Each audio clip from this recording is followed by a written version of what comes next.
All right, we're going to get both videos going here. All right, and it says that we are live.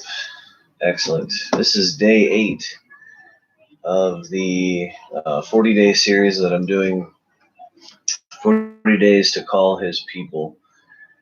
And this has been directed towards the patriots in the United States and the Christians alike, which for the most part does run largely synonymous. And I've been talking to everybody about the different aspects of what it is to be a patriot American or a patriot American Christian, and getting into the nuances a little bit of what it is. And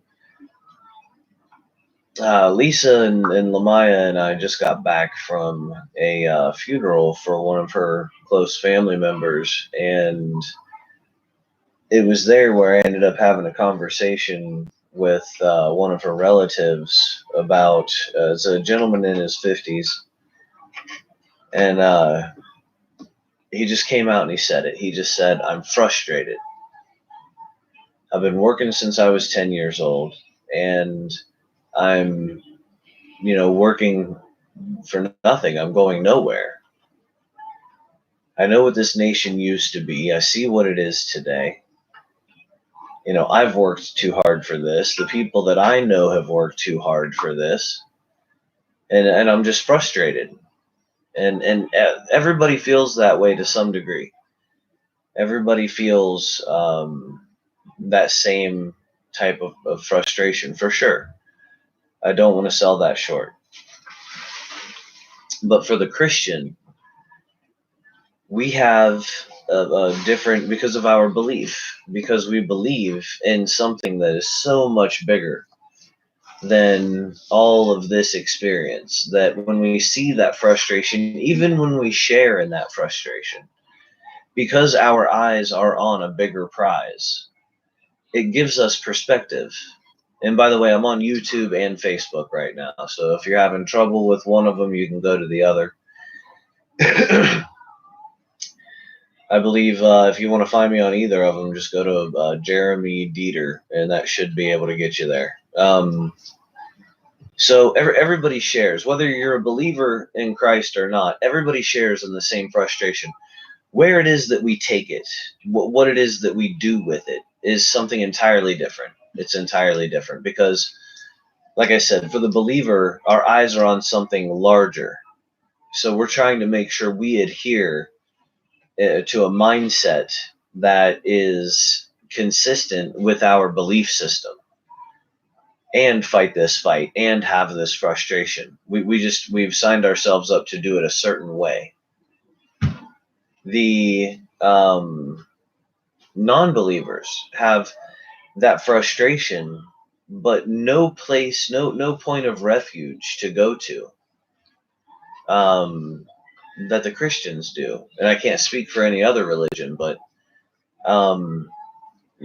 we have a point of refuge. We have a place to go to, spiritually and therefore emotionally and intellectually, that we can go to seek refuge from all of this. The non-believers, I think I see, are stuck in the frustration. They have the same frustration, but they don't have the same place to go to. So I was thinking that frustration opens a door for us to be able to talk to people. I'm not somebody who pushes my belief down anybody's throat. Everybody has a right to believe or not believe whatever they want. What I do believe is in the way that we live. For the 95% of the time, that's how we should be showing who we are as Christians. Not everybody is called to speak, and so if you're not born with that gift, then use the gifts that you were born with to evangelize Christ. But this frustration is a point for us to say, look, I feel that frustration too. I absolutely do.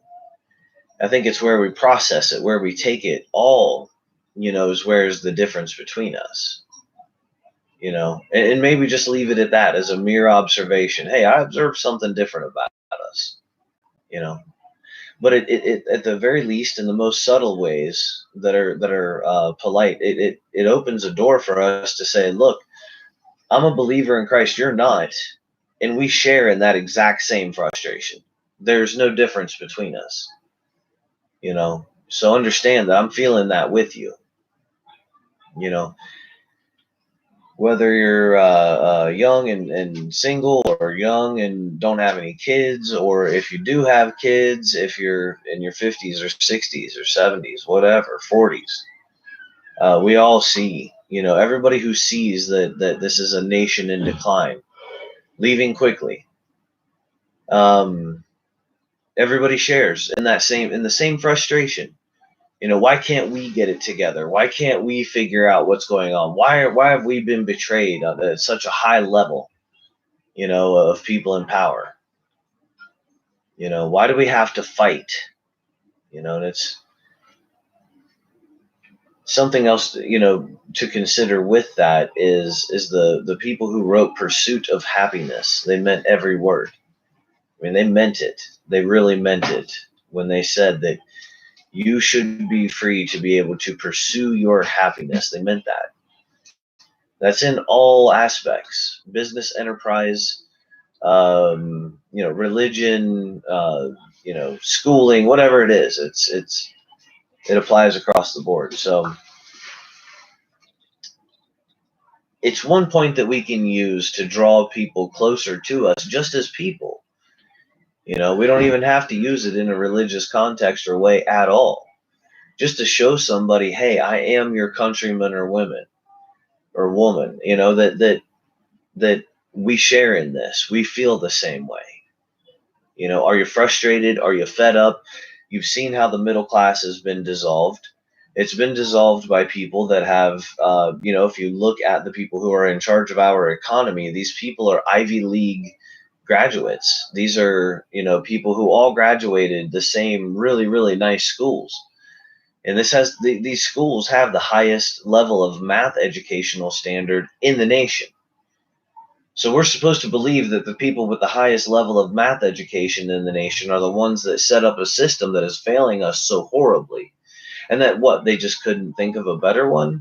Or is this actually their intentions? And this is exactly what they thought of. This is what they concocted. This is why the prices go up at the grocery stores at the beginning of the month when welfare recipients get their food stamps.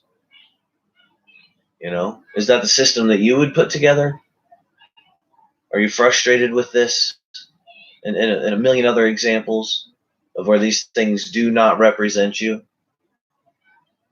Because you're not alone. Let people know that you're not alone. In the very least, in the frustration, you're not alone. This also allows us to talk to reasonable people on that claim any party line. So thank you for your time. This was day 8 of 40 days to call his people.